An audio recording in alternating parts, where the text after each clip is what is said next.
broadcast network, AFTERBUZZ TV. Over 20 million weekly downloads in over 150 countries, and your number one source for after-show entertainment.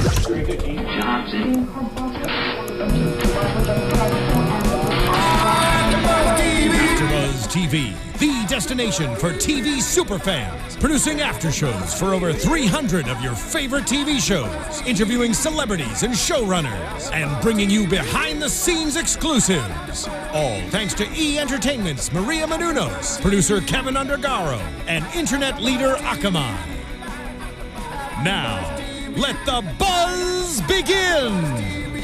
Hey, Penny Dreadful fans, welcome into the AfterBuzzTV.com after show for Penny Dreadful. We are recapping glorious horrors today.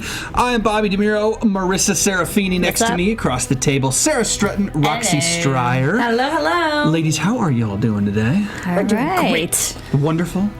Yeah, absolutely. Okay, good. A little scared. Glorious, I would say.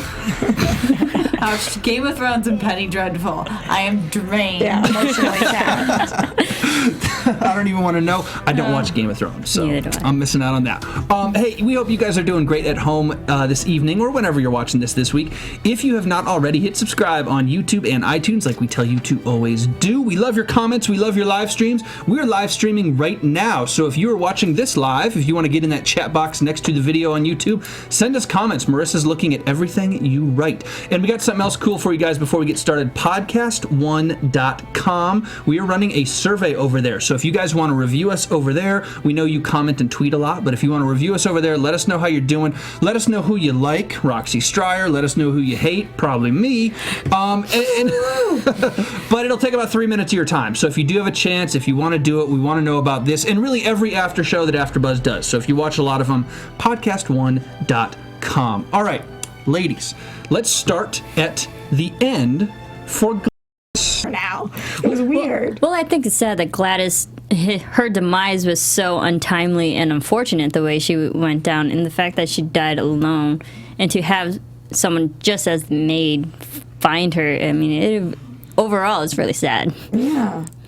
So much pity. Like it, Yeah, but the maid had the reaction that everyone should have had. Well, I mean, the maid, not everybody didn't find her. Right. Yes, I don't think true. they would have screamed. But they would have been shocked. At least right? she had a reaction. Yeah. I agree with that. Although we can't really blame Malcolm right now because he's clearly under the influence. Under the influence of, let's talk about that, because what do we make of his non-reaction? Is it some Madame Cully Evelyn Poole spell or something? I think how she said it's the only way we can put it.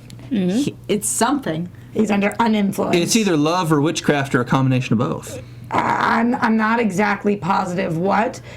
When I say that, obviously, I'm not talking about a substance. He's not abusing alcohol or something. He's under some influence that he is not meaning to be under, that he's not willingly under.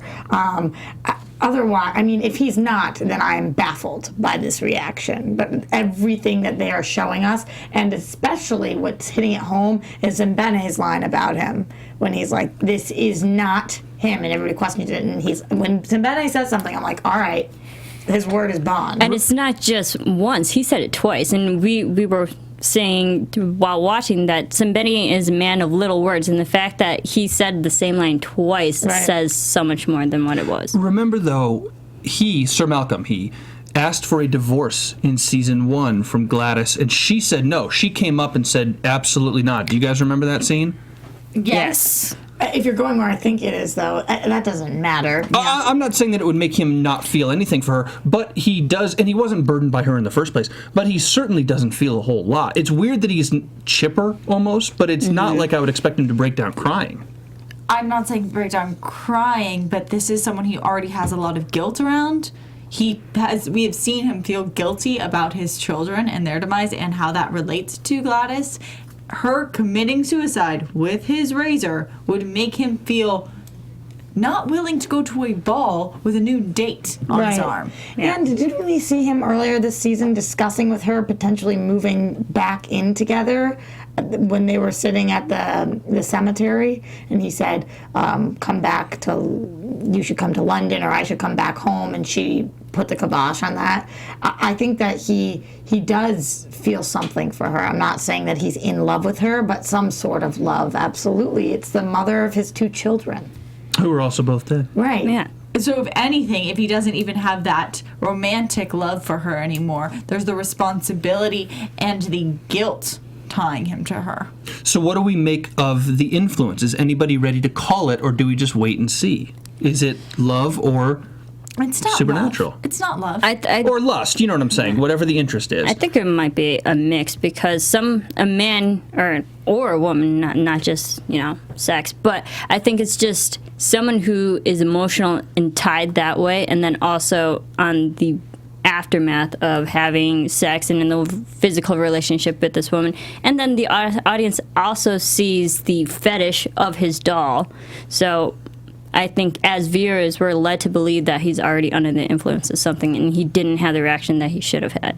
I think it has nothing to do with his natural state's feeling for Madame Kali. It's 100% about the fact that he's under voodoo right now. She has taken his... Yes, he slept with her before she took his hair, but she had already pricked him. She's taken him. She's made this voodoo doll. She's using it against him.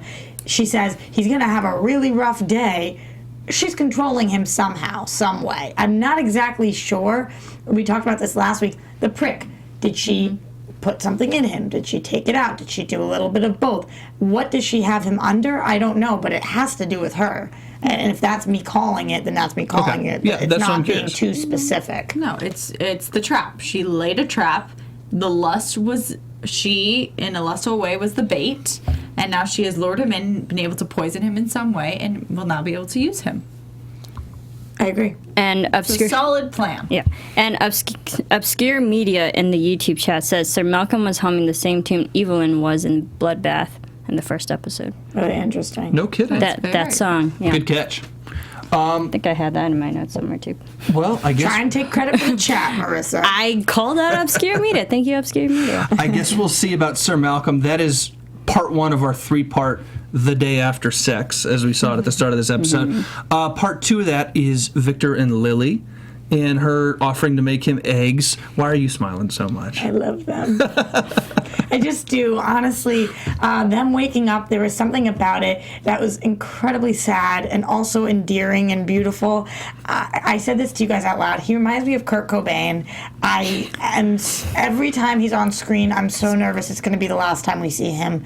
Also a tragic end. Yeah, absolutely. I love him. I love his interaction with Lily. It's going to come to a screeching halt at some point because she's clearly figuring things out quicker than I thought she was going to. But for now, I'm a little bit satisfied.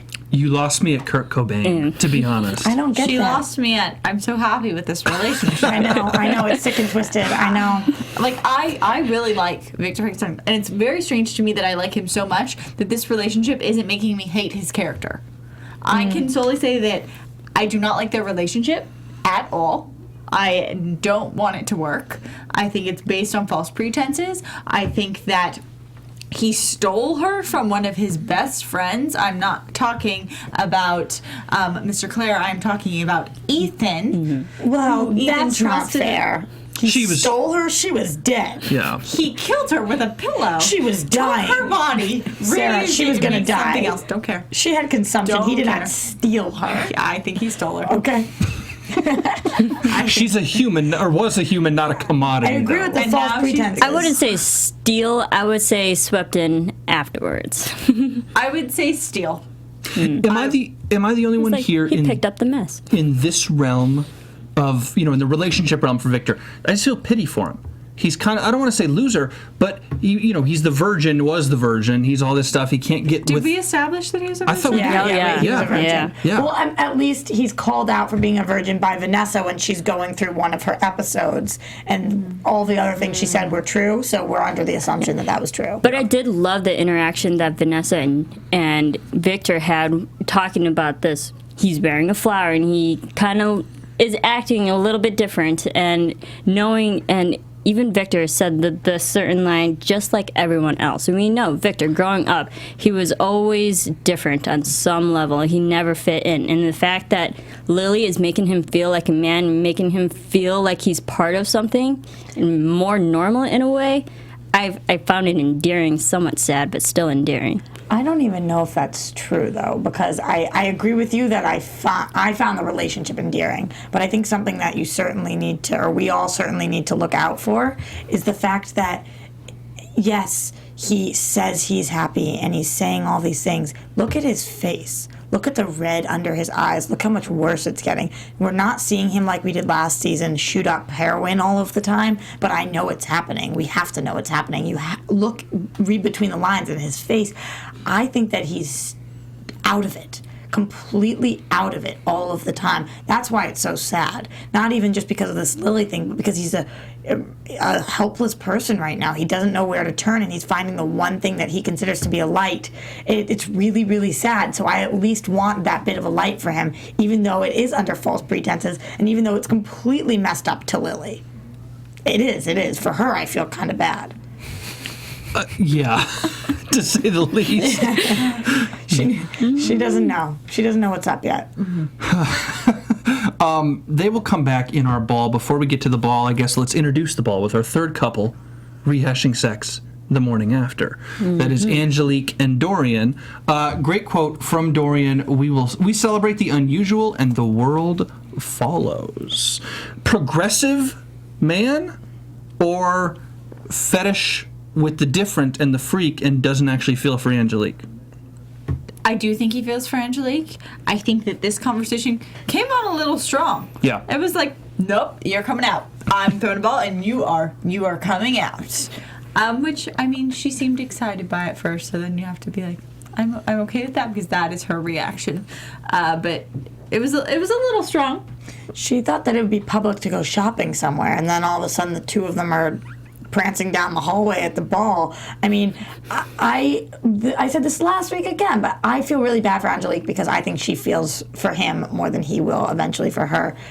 I think that he cares about her as a human. I think that he respects her. I think that he's intrigued. But I think that he's intrigued by so many people, and we see that tonight at the ball, which we'll get to. She's going to get really hurt in this situation. We saw that at the ball. You were right. We could see it in her face. Right. When Dorian met, or re-met Brona, when Dorian met Lily, you could tell with her almost as much as you could tell with Victor. Mm-hmm. So she's not aloof to any of this stuff. In combination with her sort of being forced to come out was a little uncomfortable, and she seemed okay with it, and of everybody at the ball, she didn't have, an issue with that. So I don't know if anything will come of it. But that is a little uncomfortable, and I think Dorian almost pushes the realm with everything he's in until he gets bored, right? Isn't that the thing? Mm-hmm. And then he pushes the realm with the next person and the next person, and it's a matter of time. It's not even until he gets bored, it's until something new comes along. Yeah. Which is what kind of just happened. Yep. Mm-hmm. So I think we should get to the ball. Let me ask you a question, Roxy. Ooh, for me. Only for you. Okay. Do you like to dance? I love to dance. I can't do this kind of ball dancing, though, but I love to dance. What kind of dancing can you do? Kind of like the groovy. I really thought you were setting up like you two are going to dance in front of everyone. Oh, we could. Well, we do have a dance. We should area. make a video of it. We should make a video of it, and actually, why don't we? Because, okay, here's the deal. There's this cool show, this new show you can apply to called Dance Battle America, ABC's newest competition special. I know, Roxy, you're going to apply. If you want to do it together, we can do that. I don't know if you guys have ever heard of Maria Menounos. I think once or twice. Anything? She did this thing called AFTERBUZZ. Kind of rings a bell. Julianne Hough. Yeah. Yes. Dancing with the Stars. It's a show. Don't know if you've heard of it. So apparently these two, the last couple holiday seasons, have been doing some kind of dance battle on social media. Oh, my gosh. It's been really popular. It's gone everywhere, completely viral. And I have a feeling at least Marissa's been involved. I've been involved for a while, since the beginning. Well, Marissa's actually an amazing dancer. But you're like a real one. Yeah, like a really good dancer. So here's where this all connects besides this ball, okay? So Kate Hudson, Amber Riley, a bunch of celebs join this thing Cara over time. Delevingne. Yeah. There you go. And we have apparently got ourselves a little dance competition brewing that's a little bit bigger than this holiday dance-off. So if you are out there at home, or if you're Roxy Striar sitting at our desk tonight. I'm going to kick your butts. You can fly to LA, or if you're Roxy and you're already here, you can drive to a studio. You can fly out to LA and compete on this dance show. Here's how you do it. It's a new dance show with Maria Menounos and Julianne Hough. It is dancebattleamericacasting.com. This is on network TV. ABC's doing this. Woo-hoo. So this is the real deal. So this might be your big break, Roxy. I really might. Maybe I'll be noticed. So I tell you what, you should put up a video as an example for everybody else. dancebattleamericacasting.com. Info on how to submit your video. You can also post it on social media using hashtag DanceBattleABC. You take the lead, and we will follow. Only if you join me, Bobby. I will. Hashtag Team Bobby Roxy. What just happened? What? Oh no. Oh my God. We could start dance battle right now. Let's see who wins that. We'll do it after the show. I'll film it. I'm down. DanceBattleAmericaCasting.com, hashtag DanceBattleABC for more info. And seriously, maybe get the chance to come out to LA. And just to quickly add to that, check out Maria Menounos and Derek Hough and Julianne Hough's videos of past dance battle wars. They're awesome. If you need inspiration. The If you dance need inspiration. that would win, though, was the dance that we saw tonight because, oh my gosh, the colors, the beauty of it all. And the coordination amongst the entire, gorgeous. If you come up with that production design on your audition video, you're in. You deserve your own network show. Battle aside, you get your own show. I think it is incredible, though. It really was, despite the fact that Sarah and I had very strong opinions on one lady's dress. Okay, which lady's dress? Let's have it out right now. Who wore it best? Who wore it worst? Fashion Police, Roxy and Sarah, go. Who wore it worse? I think we're in complete agreement. Oh, it was so bad. 1, 2, 3. Lily. Oh my God. Also known as Bram. Oh my God. And the hair and just like the make. Oh, she looked like a bat, like a doll that I made when I was in preschool. I would take the dolls and I would repaint them and dress them. Oh, it was so bad. Oh, it was horrible. So bad. I think that's the point, though, right? Were you into voodoo in preschool? Is that what I'm getting out of this? A little Okay, cool. Until Ben Cottrell pulled all the Barbie head dolls off my dolls. You knew somebody named My Ben dad did Cottrell? that. Well, that's messed I up. didn't. I just put him on blast. Sorry, Ben. We digress. He might have turned out to be a good guy. You don't still talk to him? No. Pulling heads off dolls was... Yeah, Okay. it's a little creepy. Go ahead, your turn. Sounds like I'm someone with you on that should that. be My on the dad show. and my cousins would pull them off and then switch them. Yeah, but that's what it looked like. It looks like when you painted that. I mean, I think that has to be the point, though. They knew how horrible they were making her look in that moment. That dress, Remember right? who's dressing her? Right. Right. It just. But also, I think they went pale and more natural color, more because she is more, in a way, assimilating in with the crowd. Yeah. I feel like, didn't she lose her innocence last episode? Isn't that new? But best dress, I'm actually thought I was going to be giving it to Vanessa. I think I'm giving agree it with to you. Angelique. Oh, no. Hecate. No. Hecate. No, I wasn't into Hecate. The coloring, and you liked it because it's a little more low cut. Not just that, but she's a babe, man. She's legit. She is, of course, but I would have to give it to Vanessa still. I'd Just give it to Vanessa. because when it's who wore it best, it isn't necessarily just about what they wore, it's about how they wear it, and I just think she rocks everything she wears. And I just had to point out to all the colors of every single dress, maybe not Lily's, but how vivid it was and how bright. And I noticed the fact that Angelique and Vanessa's, they were the same color value but different colors. And it kind of put them, I don't want to say on the same level, but in the same realm, in the same Ballpark. Hecate, ballpark, too. They definitely. play a different game than the one Lily is playing. Oh, yeah. Yeah. Oh, for sure. It's a whole different. Although I guess agree. Vanessa doesn't know the rules. Since when? And let's be honest, Angelique doesn't know him either if we're comparing those people. I feel as if Vanessa really doesn't know these rules right now, though. When she said that, I was like, listen, girl, you haven't been sensing much. And then all of a sudden the witches come and she senses that. But before that, she's again with the frickin' Lily situation, which is driving me up a wall. And she's talking to him. She's like, I can sense that you crush on your cousin. Oh, you can sense that? Oh, you see that? What is happening? It's really bothersome. It's so annoying. Also, like when she felt the shudder, Right. with the witches, but she was holding hands with Victor, Right. and then but she then shakes hands with Madame Kali, and we don't see anything more. Yes, we She do didn't recognize her. And she says, oh, from the seance?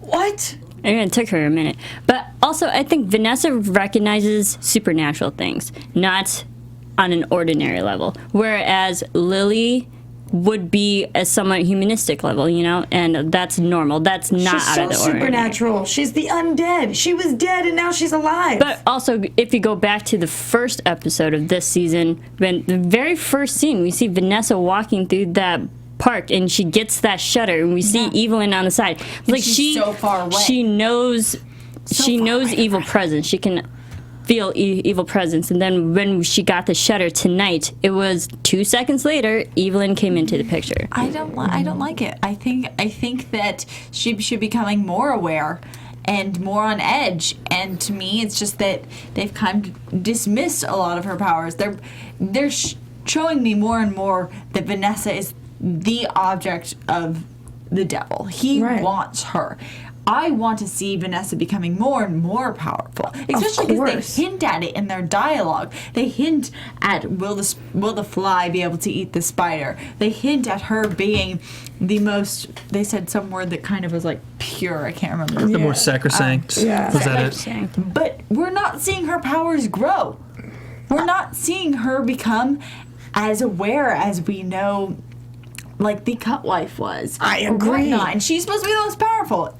I don't find it accurate. I don't find it believable, and it's bothering me. Yeah, I have to say I've read every single comment on YouTube about this. I've read so many blogs and tweets and whatnot, and 50% of the people seem to agree, and 50% of the people seem to disagree, especially when it comes to Vanessa and Lily and what happened there. The people who disagree with how strongly we feel about this say that because she started fresh, because this was a new life, that is the reason why Vanessa can't sense her. I think that is, I don't think that you guys are crap, but I think that's a crap reason. I don't understand how that could be true. She can sense supernatural things, and she just is supposed to be the be-all, end-all of this. Wait a second, but we're not even... She's a person who's met this person Exactly, before. we're not even talking about sense at this point with Vanessa and Lily. We're talking about interaction. Right. Vanessa's only met so many people. You only meet so many people in this realm in London at this time in this society. They're saying she only met her for 5 minutes, though, and I'm saying even if she only met her for 5 minutes, she would remember her, and even if she didn't, then she would get her spidey senses. Like, come on, it's Vanessa. I think that we're selling her short to say otherwise. Well, what about Dorian Gray? Great segue, Sarah. But I'm glad that Dorian had that hint of, yes, I recognize this woman. Oh, it was more than a hint. It was like, it felt like 3 minutes to me before he said something. I was like, what's he going to do? What's he going to do? But at least he had the recognition that he has interacted with this woman. Yeah. But it was more of like, I feel like I've known you in another life. And I was like, No, he just knows. say But you also, knew her you had ago. Also, you have to remember, 2 months Dorian back. interacts with a lot of different people. Oh no, he knew exactly He where knew. he He was her playing from. the game. Yeah, he was playing Yeah. a game. This is my For sure. problem. I he knows. agree that this was the lesser of two evils. So there was two options we could go. Either Dorian would recognize her or he wouldn't. Him not recognizing her would have made me a Roxy-shaped hole in that wall right there. Him recognizing her just undermines Vanessa's powers again, because he's able to recognize her, but she isn't. No, she didn't sleep with him the same way he did, but like now before I was like, was there some cloak? Is she looking way more different than we even see? No. Him recognizing her means that Vanessa is clearly not as powerful as I was thinking she was. I agree. I was upset that Vanessa still didn't get it, especially when those three were together for the second time. Because the first time they met, they were all at the Grand Guignol meeting, and then the second time they didn't. And Vanessa still didn't pick it up, which was still frustrating. Yep. So frustrating. I agree. And that's why our friend Ethan should have been there, because he would have been a straight shooter and been like, hey, by the way, hi, Brona, how are you? We used to be lovers and friends. Well, And lovers. Also, that component was going through my mind for a lot of this ball scene, because instead we were seeing the struggle over, like, dancing with Lily between Dorian and Victor.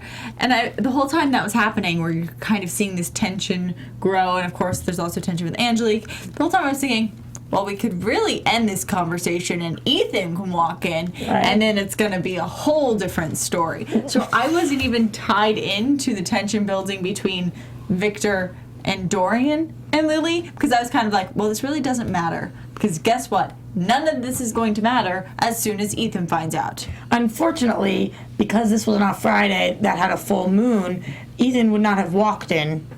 He would have barreled in. So that would have been a whole different story. We're relying heavily on coincidence. That's because true. this is, of course, on the Friday of the full moon. Just, like similar, like the doctor had to be there when he delivered invitations so that this whole thing could happen. Well, we hear there's no such thing as coincidence. Science, Sarah. Right. Victor taught me that. Complications. Things I have learned. To get to the ball, what do you make of Lyle, both before the ball and at it? I guess let's start with his scene with Evelyn Poole, with Madame Kali. He's obviously struggling both ways. He feels something for, Team Vanessa, Team Malcolm. He likes those guys a lot. He's obviously hiding secrets from them, a big-ass secret. What do we make of him in this situation? Is he a weak link, or is he playing both sides against the middle? I was just surprised this was the first time we saw him because they just came after him. He was at the house and they tried to kill everybody. I'm surprised that he didn't say something like, I did not sign up for this. You guys almost took my life. Maybe they did have that conversation and we just didn't see it, but I was surprised this was the first interaction. That being said, to answer your question, I think he's very torn. I think he didn't expect to like Vanessa the way he does, and he's realizing he's a pawn in Madame Kali's game, and he's got to be smarter about this. Well, also to add to that, I think it's just he knows he's in too deep. And the fact that you said that they just attacked him, yeah, because if he still isn't allies with him, with them, they would still kill him. So I think he's playing both sides just for his own mere survival. I wouldn't say he's playing both sides. I'd say he's playing three sides. He's also starting to talk to Hecate. And that is another window or opportunity that which is ironic to me because Hecate was one of the people who said she didn't trust Lyle. What was that, 3 episodes ago? But now she's, to me, revealing that she is at odds with her mother on some level. On top of that, don't understand why Madame Kali decided to spill some sort of turning from God story to Lyle. Right. What possessed her to tell him this monologue? I do not know, unless it was a lie. Yeah. I think it's interesting how Evelyn did pour out her soul, but I think it just shows the audience that her and Vanessa are so similar, that they both have issues with religion, with God, and this is the path that that Evelyn went down. Vanessa is still somewhat on the same path, but she isn't too far gone as much as Evelyn is. Yeah. It shows that they both struggled with their religion. You both make great points, and honestly, going back to something that Sarah said for a second, when she did give him this monologue, I was thinking, well, now she's going to kill him. Because that's what she's done before. She tells we saw that with one of the other sisters. She tells this monologue about what's happened, and then she kills you because you know too much. She spilled it. So I was like, oh man, I really don't feel like we've gotten enough of Lyle. But I think that it's really smart observation on your part, Marisa, that they are way more similar than we're giving them credit for. It's like when somebody decides, that pinnacle moment when you decide to turn good or bad, and the way that Cutwife had said to her, Vanessa, I still don't know which way you're going to go. And I think that Vanessa, it hasn't been determined yet. Good reviews for Lyle in the chat. People like him. They say he is the king. Interesting comment, very simple comment from Cruel Ascension. Lyle is a good guy, just in a bad position. And that's the thing. He's out of options. He's played out to both sides. They don't know, respectively, that the other side hasn't played out. But he's in a really tight position with everything to lose and nothing to win because he's like the only one without any kind of power here. He's stuck between a rock and a hard place. He's the king of what? He's the king of just life. Oh, king of life. He gives life to... That's how I interpret it. Not like the devil's king. No. He's just like the fun guy. Is just awesome. Plot twist. Major plot twist. I love him, though. I'm glad to see that I'm not alone, at least on Lyle. Absolutely. He's interesting. And that beard, man, I would keep him on just for that. And that hair, the part, but then also Yeah. Yeah. But Go on also, gel. But also to add to Lyle, that there's still good in him. The fact that he's looking out for Vanessa and actually genuinely cares about her to the point where he's like, no, I will escort you out because these people are going to attack you. And look, Get out. there's not a damn thing he would have done walking her home. He has no power. He's not, come on. What do you think It's he's the going to do? least he could But do. it's just the thought. You Yeah. can see how torn he is, and the thought to say, let me escort you home, whatever I got to do. I don't think he's setting a trap for her, obviously. So he's clearly, just trying to be a good guy with her, and that's all he knows to do.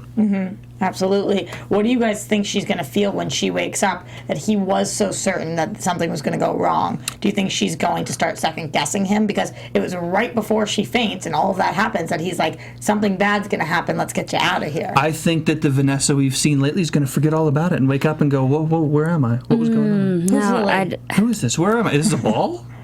What's my name? that'd be Maybe even not that more bad, but- frustrating. I think Yeah. because when the three women were closing in on her, she finally got the recognition in everybody's face, and she realized she can put two and two together, hopefully, that these women are the nightcomers. Something from Nolan Von Esch in the chat. I think that Lyle is trying to do what little he can to undermine Madame Kali, and I think that's a great point too. Is he knows how capable Kali is, and he's trying to say, how can I help Vanessa without making it seem like I'm helping Vanessa?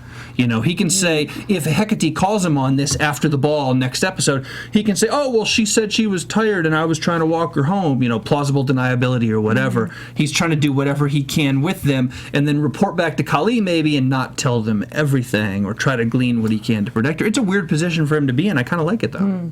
It's an interesting time period that we're in, that Lyle, what he is being held against him is these pictures of him presumably with other men. And we're at this coming out party. I mean, I don't know what exactly the perception would be of seeing these pictures with Lyle, but I feel like Angelique, when we saw her at ping pong, really negative. When we see her at this party, seemingly positive. I would say it's not necessarily about the relationship or the orientation. It's more like what you have to lose. We don't know what Angelique has to lose. I know she alluded to family issues and stuff, so maybe she feels like nothing. She was, effectively prostituting. Right. What do you feel Lyle has to lose? Well, he's got a career. He's an academic or whatever. I don't know. I would assume that he has more to lose than Dorian, who's got nothing. I would say Lyle has more sense of himself than Angelique does. But his career is with Vanessa and them, and they don't care.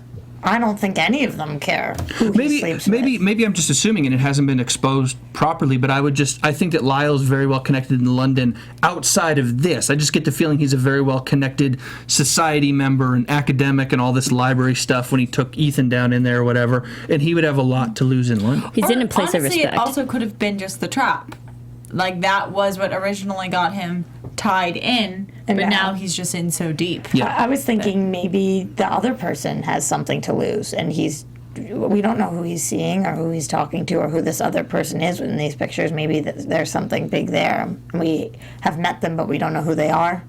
The moral of the story with Lyle is don't get in too deep, don't join a gang, kids. Right. You can't get out. Right, that's Nope. true. That's Yeah. true. He's gone too far. Yeah. Although I still feel like our gang would forgive him if he just came clean. Oh, ours would. I was talking about we the have other a gang. lot of coming clean that needs The to nightcomers happen. would just kill him. Episode 7. They need to have a campfire and this big sleepover and just talk about it all, Well, they do that a lot, actually. Yeah, that's true. They're all under one roof now. But can I just mention the whole hallucination, whatever that was, I think that we have to. Vanessa was under Bloody with, rain. with all the blood? That reminded me of Blade, the first Really? one, the very opening scene of Blade, with the whole rain, blood rain pouring down. Reminded me of a very, very disturbed Singing in the Rain. How do you guys think they did that? How did they do that? It just was incredible looking. I was trying to think, do you think that it was that they used, because people didn't look cold, and I was guessing it'd probably be olive oil, because I know they do that, or dyed olive oil with the red, or was that a lot of CGI? How? I don't know. I'd have to say that's very watered down colored. But it looked so thick Very on well. her face. You know what I On mean? her for close up, for sure. That's production value. Yeah, that's true. It looked so thick even falling down. It didn't look like water. It looked like blood, like globs of blood pouring from the ceiling. that was We the know it point. wrong. Welcome to Penny Dreadful. Yeah. Yeah. But there was that long shot, the wide shot of everybody dancing, and what they were, it was very red blood water-ish. So I think for the wider shots, it was more liquid liquefied, and then for the close-up it was thicker. I think we should be looking too at how, story-wise now, not just production, how Vanessa notices this, obviously is affected by this. No one else noticed. So it's clearly, on some level, a manifestation in her head, right? And where else have we seen this? That, in case you're on iTunes, that was me slicing my throat. Representing Gladys. It was very insensitive of me towards Gladys. May she rest in peace. I'm sorry for God her love loss. her. She's doing fine, I think. Yeah, no, this is this is she? in the next life. She's doing fine in the next life. This is a manifestation that's going on in her head that no one else sees. And so, how many more of these does she go through? How does she react to these with the whole voodoo thing now and whatever's going to happen? What can she remember? My question is, though, why blood rain? Compared to Gladys, we saw her with the guilt and the suffering of losing her 2 kids. But Vanessa's, why this particular type of hallucination, blood rain? What significance does this have? That Catholic guilt, feeling like everyone's blood is on her hands. Right. Yeah. Well, that, and also it's kind of threatening. It's about to rain blood. We're coming after everybody you love. The We've Reigns already of seen Casterly, Game of Thrones reference. We've already seen that. Sorry. My question wouldn't be how many more times is she going to go through this, but it's going to be how many times is she going to be able to acknowledge that it's a vision she's having? Because when these visions become a little more lifelike, is she going to be able to know what is reality and what is somebody else's voodooing her? Yeah. But why have Vanessa experience these hallucinations in a room full in the public, whereas Gladys was isolated by herself? I was thinking that as well. Also, like, this reaction from Vanessa in public, I thought was pretty much almost the calmest it could have been. Yeah. In the past, we have seen her go into like full demon voice, like spine basically inverted in front of people and like pouring out people's secrets. I was expecting like utter terror screams, something, because this can be passed off as, oh, you know, she didn't have enough water, she was so excited by the ball that she passed out, versus like a woman screaming in the corner of a ball is so different. Yeah, absolutely. I wonder why they did that. And I obviously think it's a plot device for something moving forward. This has got to be the most overwhelmed she's ever been. Watching all of this happen is very overwhelming, which is why I think that maybe we did get a different reaction. I don't know. I think she knew that it was real or fake or what. Was so overwhelmed and then just out. I get it. I think it kind of makes sense. I probably would have screamed bloody murder, but... Well, I don't know. I just feel like we've seen her... Like, think about her reaction to the cut wife being, like, burned alive. It was... when she stares, like, when she got to stare, like, face to face with some of the creatures from last season. And she was just right next to them. And in this, she didn't go mad to me. It was just this reaction that could be passed off in public. Do you think she's being desensitized? I would almost think if she was being... Maybe. I just found the reaction surprising and almost like it was easy to handle and easy to use as a plot device as... Versus it would have been a much different shot if she had just started screaming and we then had to deal with this whole party focusing in on her in that way versus on a woman fainting. No, it's a really interesting point. Ask that question, Marissa. I just saw it too. Yeah, Stormy4400 in the chat, he says, do you think Madame Kelly knew this was going to happen, or did Hecate do it on her own? After all, she controls Vanessa's doll. It didn't just seem like Hecate. It looked like all 3 of the witches that were triangling on her. So either Madame knew or the 3 sisters are in something together. I think it's the daughters. I think it's the daughters going against Evelyn, because we did hear the line that Vanessa is sacrosanct, but that actually means regarding too important or valuable to be interfered with. So Vanessa ends hands off. That's because Evelyn said that. But the fact that these 3 girls were going after Vanessa. I will say that we did hear... Like when Evelyn got invited to the ball, she was the one who initiated it, and I feel like that openness that she knew her daughters were all coming. There was no like avoidance, so it's obvious. I think if Hecate was going against Evelyn, it's going to be obvious what she did. Right? Yeah, I think maybe what I'm thinking about more is the future now.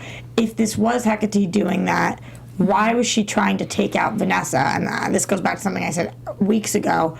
I think there's going to be some jealousy factors and who gets to be the wife and who gets to do all of this. Evelyn has clearly accepted that. Maybe Hecate hasn't. Maybe she's really trying to hurt Vanessa, which is clearly not what Madame is trying to do. Yeah, people in YouTube are saying it's a witch coup. Yeah, that Hecate's trying to hurt Evelyn maybe and say, Vanessa, who cares? If I can use Vanessa to further my end, if it's a means to an end, great. Hecate's sight is on Evelyn. Right. And we're almost in the middle of a different rivalry now that it's like, whoa, this isn't our fight, but we might be involved in it. That is very interesting. Other thoughts on the ball before we move on? Because there's a whole Ethan storyline and a little bit of John Clare. Just other than the fact visually, but let's wrap up the ball first. Yeah, visually phenomenal. Well, for the ball, I think that if you had any love for the Lily Victor, at the end when he's like yelling at her in the corner about being an embarrassment, I was like, Victor, that is rude, and you are the one being an embarrassment to manners. Like, It's the only way she'll learn. Whoa. Whoa. I'm just kidding. I knew I was going to get that reaction. No, I completely agree. That it hurt my little heart a bit to watch that because what I like about what she does for him is that she makes him happy. What I don't like is when he turns into scary Victor that might off himself or somebody else. Yeah, that's scary. Well, we were talking about that because yeah. I think it says more so about Victor and his insecurities and possessiveness that he's now experiencing because he's never technically owned someone or had someone to call his own. Yeah. just don't think. He stole her. He stole her from Ethan. And he's trying to treat her like property. Yeah. What goes around comes around. You get her you steal her, you get her stolen. Didn't right? you know that's the only way us women learn? No? You guys never learned that? Jeez, Roxy. So crass. I'm just kidding. You guys know. If any man ever did that to me. Is that an inside joke or something? You No, both I don't did know. that. You both did the exact same thing. We just know each other pretty well. I just know what she would do. Amazing. But also talking about the end result of the ball for Dorian and Angelique's relationship. When we do know that Angelique seemed wounded. Especially rubbed in when the toast, there was that gleam of hope of she was going to get the final spot in the toast, and it was stolen by Lily. A lot of theft going I know. on. I wanted to play on that word. And then at the end, we do get also the visual of the side of them, and things didn't look so happy. Yeah, I'm telling you, she's gonna get hurt, and I think that Angelique's a really good person right now. So, Dorian, don't stomp all over that heart. Yeah. He will. Is his next conquest Lily? Or Brona Part 2, whatever. I think it's like an think ego it's blow. snapping Lily back to who she was. I think Dorian will be the kind of person, no, you are Brona, not Lily. I just don't think he's going to be okay with her not remembering sleeping with him. Well, she started to remember a lot. Not a lot, but she started to remember. Being in the room. Yeah. They're not going to use Ethan for that. I mean, they're not going to use Dorian for that. They're going to use Ethan for that. But so Dorian just establishes that Lily has Brona memories, vague memories. Dorian establishes that this week, and then next week or whenever Ethan comes around, they meet in some way, and boom, we're off to the races. We got a little Ethan Victor love rivalry. But I do have to say, I'm so glad they're finally writing Dorian into everybody else's story. Yep. Even if he has to throw a party. It only took 6 episodes, but he's finally with everyone else. I'm ready for a ball next week. Even if it's for one episode. I'm attending next week's I don't ball. think we're getting any more balls. Except for Not this in people's Not court. this season. Like Well. metaphorically. I was going to make an awful joke, and I won't. Let's move on. Don't. Write it down and save it. Don't. Okay, everyone, what's next? Let's move on to Ethan. There's a whole nother story. The one guy who didn't go to the ball, who turned down Vanessa, Sadsies. right? That was so sad. She asked him. He said no. I wish he said no because I made something up. No, because Yeah, I think I'm a werewolf and I need somebody to test No, it. that's why I said made something up. No, I'm sorry, I already have prior engagements. I would love to go next time. Just no is so harsh, and I know that he's starting to feel for her, so it was just such a harsh no, F you, kind of. Well, it was just upset to see someone turning down Vanessa, because Yeah. who turns down Vanessa? No one. No one. Bobby A does. lot of people. What? Are you A really? lot of people. You did. You said that you didn't want to see her for 45 She was minutes on turned camera. down. For full episode. Well, for 45 She minutes, was like turned down by crying. Victor. She was turned down by Sir Malcolm. She was turned down by When was she turned down by Victor? Save the First Dance for me. Mm-hmm. Oh, yeah. Dance. But Yeah, that's true. That's very true. Lots of layers of rejection. Salt in the wound. That's true. Yeah, she was even turned down a little bit by Madame Colley. She asked her to come over to the house, and Madame just, in time. There was all kinds of shade going back and forth between the two of them on that one. In time. That's how I would have done back. I'm mature. that's how you heard it in your head. Exactly. So back to Ethan. So he turns down Vanessa. We got to talk about him and Roper. Oh my gosh. This, Roper. I'm sorry, but the whole time he was talking, I was like, I'm not intimidated by you. By Roper. Yeah, he's like, I'm gonna sneak into your house and I'm gonna scalp people. I'm like, and he like made some reference to like, he's like, can't keep out the devil, and I'm like, you're right, but we're dealing with the devil, and you are not this person. If Roper so please only leave. knew. But- If you only knew, buddy, you don't want to wade into this. I gotta say, Roper is way more threatening than Rusk is. 100%. I agree, but it was dealing with both of them tonight. If I was Ethan, I would just be like, "This is small. Well, I don't care. Like, pat you on the Roper, head. Rusk, whatever. I'm dealing with something so intense. Like, shoo, fly." Ethan should bring Roper and Rusk to the house. Sit them down together and say, guys, I'm a werewolf. There are witches. We're dealing with the devil. I got a lot of crap going on. Can you two play with each other for a while? Just keep each other a little busy. Actually, You're slowing can you me down. be here? Can you deal with the witches, and we'll just go flee to the summer cottage? Yeah. Seriously. I don't know. That's why I just have a hard time spending my energy listening to Roper come in and do this, and then listening to Rusk be like, "I know what you did last summer." That's not really what he Hey, said. listen, but- for just look out for twists. I mean, for a hell of a twist, look for Roper or Rusk to be the one that causes the problem. Not Hecate, not Evil and Pool. Look for Roper and Rusk. to But do again, something. they're gonna die. Yeah, for sure. But I mean, They're gonna they're not die. just going to die with no fanfare. Something's going to happen with at least one of those two guys. I find them annoying because we as the audience, we know it's the whole dramatic irony that's going on right now, that they're slowing us down to the point where why are you even there? Well, at least Roper is a plot device to letting us know what happened back in America. Yep. Rusk is not that. So if we're going to have to spend time with one, let's go to the Roper. I guess Rusk will help us maybe open up more crimes or something. I'm trying to think of their purpose. I think there is purpose for both characters just right now. Putneys? Yeah, the Putneys I find purpose with. Mr. Putney, he's no good. He's bad eggs. Is that Interesting. what's the saying? A bad egg. A bad egg. He's a bad egg. You're not bad eggs multiple. You're just one. One bad egg He is a ruins the bad bunch. egg. They could yeah. be bad eggs together. Yeah. Putneys. He could be just a bad apple. I don't think she's as bad as he is because you remember Rotten apple. There you go. early on Someone. when she speaks and he's like, "Quiet, woman." So I don't think the wife is as bad as the mister. And Lavinia, not bad at all, though. Why was she scared of his hand, but not his face? Couldn't she feel his face was cold? Yes. Yeah. Yeah. Yes. I think she was, when she felt his face, it was concentrating on the shape and whatnot. When she felt his hand, she was looking for something else. Cold hands feel very different than a cold face, too. Like, whenever somebody has cold hands, it's kind of alarming. I don't find that about a face as much. Do you touch a lot of faces? Yeah.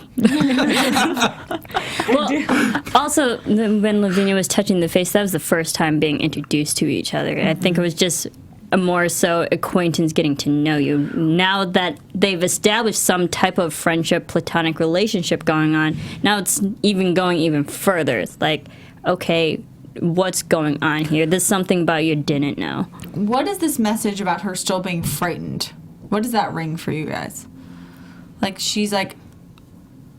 what did she say? She says, I know you're kind to something, but I'm still frightened. Why am I still frightened?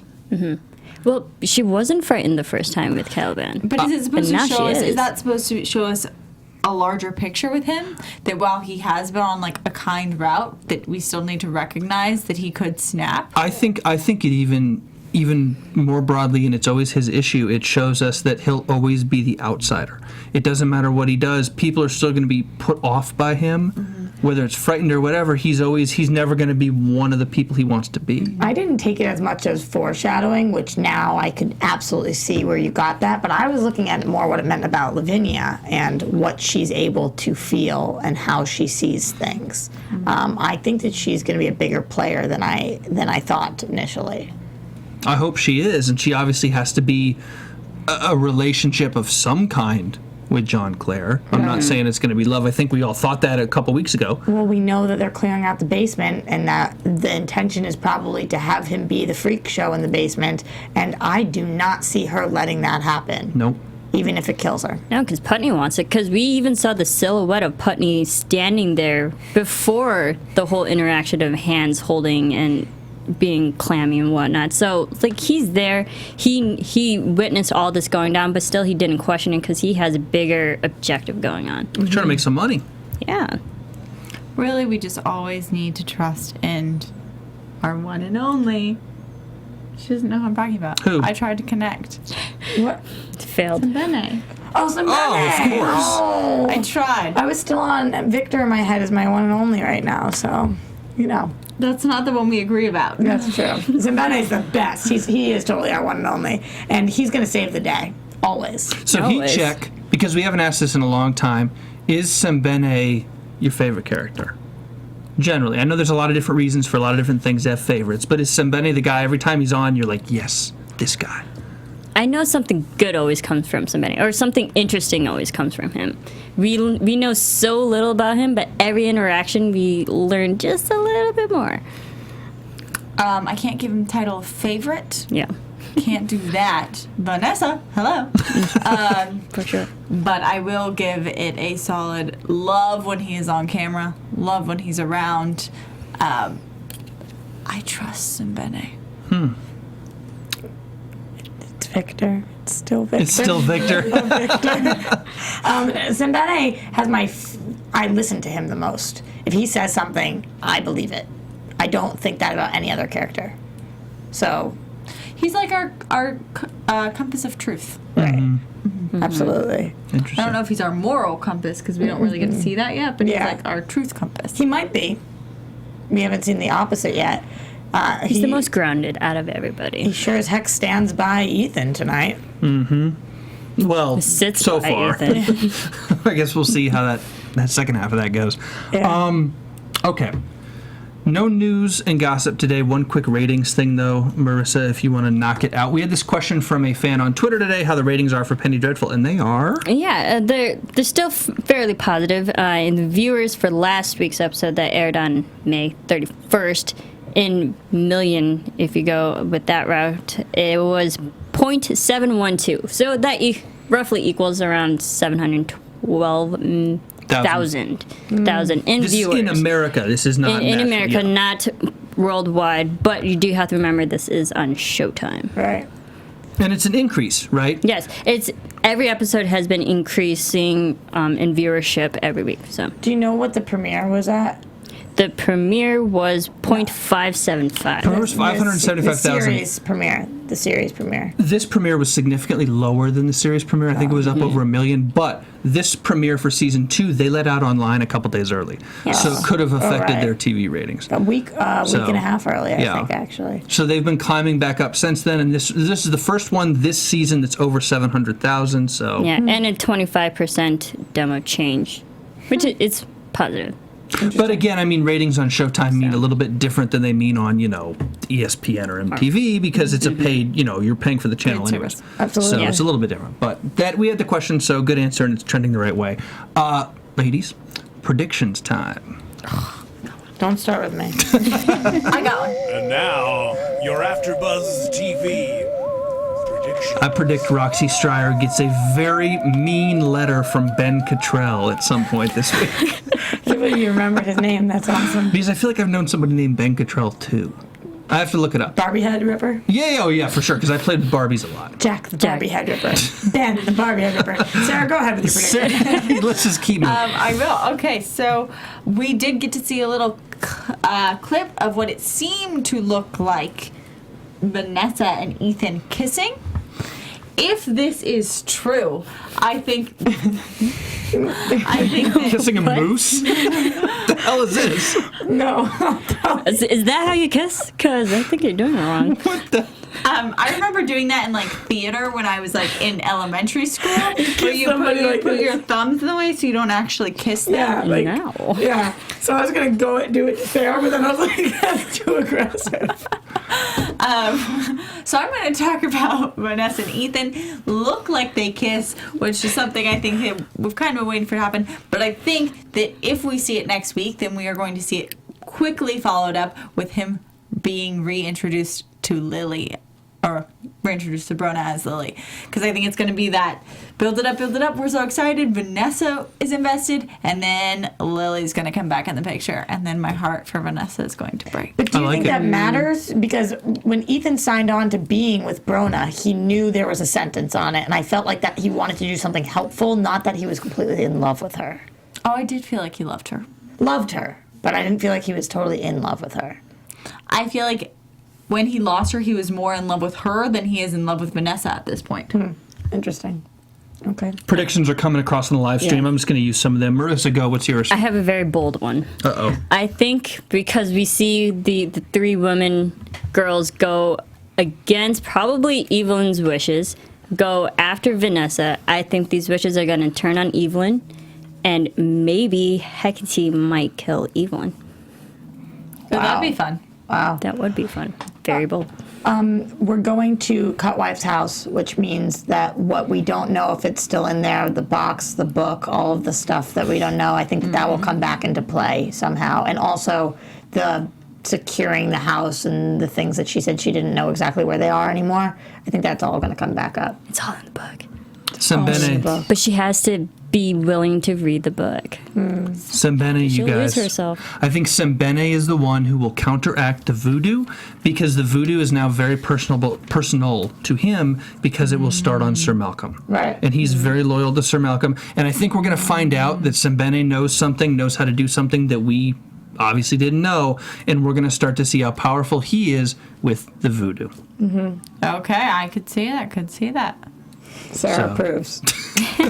All right, so if you guys have predictions at home, as always, keep commenting on YouTube. You guys were amazing in the live stream tonight. Yes. We love hearing from you guys. Comment on YouTube if you're watching this, obviously, and it's not live. We check them all week. Comment on iTunes. You can keep rating us. Remember, podcast1.com for the survey. All right, guys, social media. Roxy, do you tweet? I do. I tweet at Instagram. I Periscope, all from @RoxyStriar. Sometimes she periscopes, and I think she's talking to me. So, like, I'm going around the corner because I'm like, Mom, I'm going to respond, and then I realize she's not talking to me. Special appearances by Sara Stretton. That people on the internet are more important than me when I'm right there, and it makes me sad. What's it like being so love you close guys. when one of you is an addict of the internet and the other one just doesn't really use it? Well, you guys at home know, because I tell her everything. I'm saying, look at our text message conversation, just screenshots of me, people commenting things, and me sending it to her. That's what it's like. There you go. That's fascinating. Must be Marissa. hard. You can follow me on Twitter at Serafini TV. And I'm on Twitter at Bobby DeMuro. We'll be back next Sunday. More Penny Dreadful. Thank you guys for tuning in, and good night. From executive producers Maria Menounos, Kevin Undergaro, Phil Svitek, and the entire AfterBuzz TV staff, we would like to thank you for listening to the AfterBuzz TV network. To watch or listen to other after shows and post comments or questions, be sure to visit AfterBuzzTV.com. I'm Sir Richard Wentworth, and this has been a presentation of AfterBuzz TV. Buzz you later. The views expressed herein are those of the hosts only and do not necessarily reflect the views of AfterBuzz TV or its owners or principals.